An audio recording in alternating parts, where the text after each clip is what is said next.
Bak mga katambalan, mga hot topic and issue, pag-usapan natin. Update po tayo kay Barbie Fortesa at kay David Licauco na kung saan nga po itong si Barbie Fortesa ay nag-morning run kasama ang kanyang mga ka-morning buddies at ang malapit na kaibigan ni Barbie na si Alden Richard. At may post pa nga itong si Barbie Fortesa sa kanyang IG na magkakasama nga sila at ang nakakaaliw pa sa isang post nito ay may caption pa nga na ha ha ha may pabaywang palong-palo. Ayan yung post ni Barbie.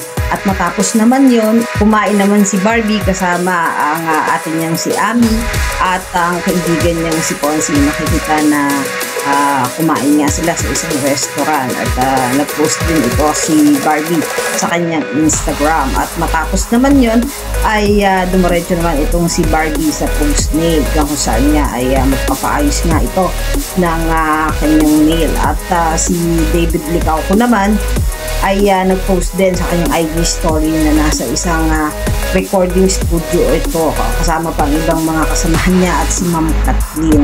Samantalang naglabas din ang close-up ng commercial gun itong si Barbie at David na kung saan nga ay boboto kayo para makasama nyo nga ang Barda at meron pa nga ditong caption ang close-up na choose what happening next. Ayan, Team Red and Team Green.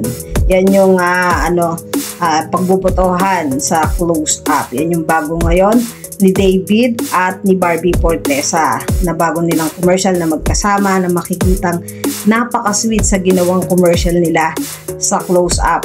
At makikita din yung spark ng love team ng Barda na talagang nakakakilig kapag magkasama nga itong si Barbie at David. Yan yung mga update natin ngayon kay Barbie Fortesa at kay David Licauco. Kayo mga katambalan, ano ang masasabi nyo? Mag-comment lang sa comment section at pag-usapan natin.